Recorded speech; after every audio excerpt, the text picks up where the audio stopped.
Last weekend, we went on a little trip, and one of the things that popped up was the fact that it's still, even in June, the weather can drop down fairly cool overnight.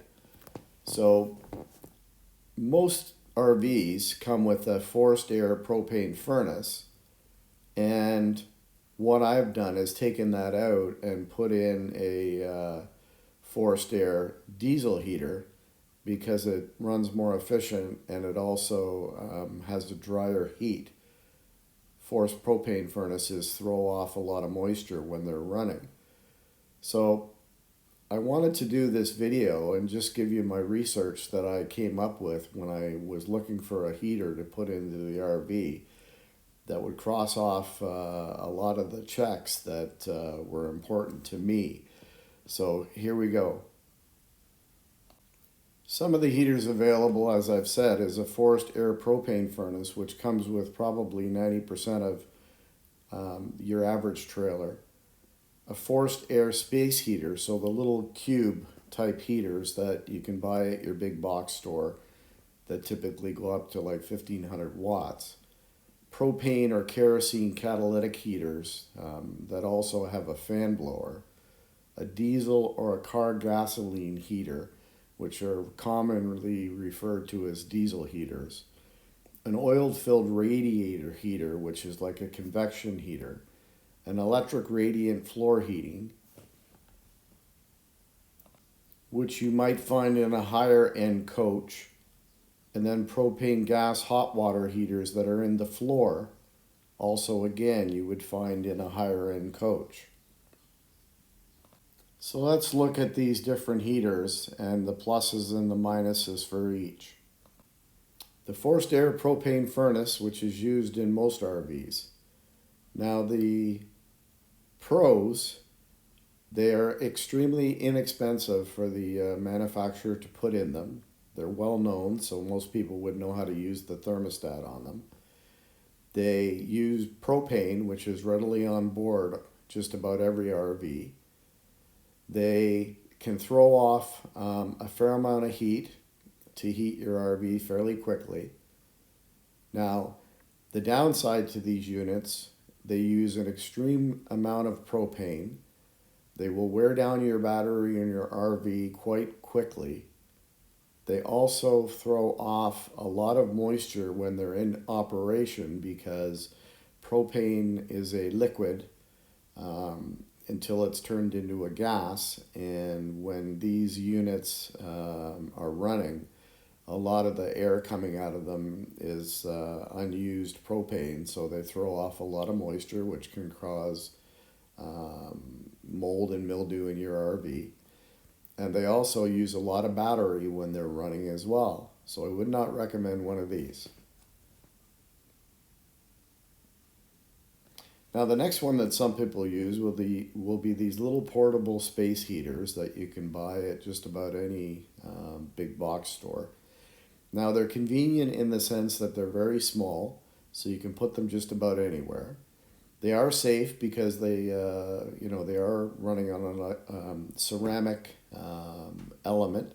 So if it did tip over, it would shut off, and there's no flame to deal with. The downside is they're very, very noisy because they're fan driven to move the heat around. And they also will use usually 1500 watts of power, so they're not very economical.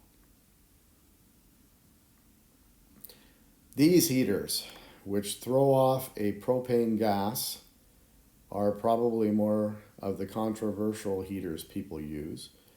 You are not supposed to use them in an enclosed vehicle without having windows open. And there's been there's been a lot of incidents of folks succumbing to carbon monoxide poisoning while using these units. I know when I've used them, I've ended up with a headache if I've used them in my garage. I would never use one in an RV, but they are economical and they do throw off a lot of heat. So they're quite popular, but I think can be very dangerous. The diesel heater. These have become very popular in the last few years because they are known to throw a lot of very good heat in a short period of time and at a very economical rate. They can run 24 hours on a quart of diesel, and the heat that comes out of them is extremely dry. So therefore, you're not getting the same problem you would with a propane furnace that throws off a lot of moisture when it's running. And now they are forced air, so they can be a little bit noisy, and they are inexpensive, but they take a fairly big learning curve to install, and if they're not installed properly, they can be a little bit dangerous. Now you can also buy them as a gas version as well. Last on my list is an oil-filled radiator, and this weekend, like I mentioned, we were camping, and it was a little bit cool at night, and I had a little space heater, and it was so noisy that we couldn't sleep no matter what. So I did a bit of investigating, and I figured out that one of these heaters is basically silent when it operates. It runs on convection, so the heat dissipates off of the radiator fins.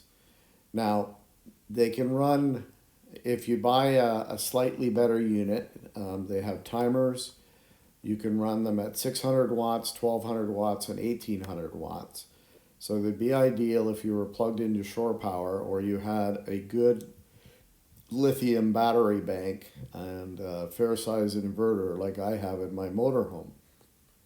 I was able to set it up, before we went to bed, set the thermostat for a reasonable temperature and just leave it, not hearing it come on and off at night at all. And in the morning, I was quite surprised to find that running it at 600 watts, we used just a few percent of our battery bank to keep the RV warm. And even more of a great thing is when we got up in the morning, the RV was nice and warm. Price-wise, they're a little higher price than definitely you would pay for a space heater, and definitely around the same kind of cost as your Mr. Buddy catalytic heater, and very much more economical than a lot of the different heaters that you would use. Forced propane is extremely hard on your propane tank, and I believe that using a combination of a diesel heater and a oil-based radiant heater in my RV is the key, as we can run the diesel heater while we're up and about, and the little bit of a noise that it makes with the air, with the forced air, isn't gonna bother us. And then at night, turn on the radiator heater, the oil-based radiant heater at night while we're sleeping, just to keep the temperature steady in a silent manner so you can get some sleep. So I hope this video helped anybody that's looking to improve the heat flow in their motorhome or their RV. And I did a little bit of investigation to get this far, so the information is good. And as always, please subscribe to my channel and hit that like button, and I look forward to bringing you more videos in the future. Thanks a lot. Have a great day. Bye now.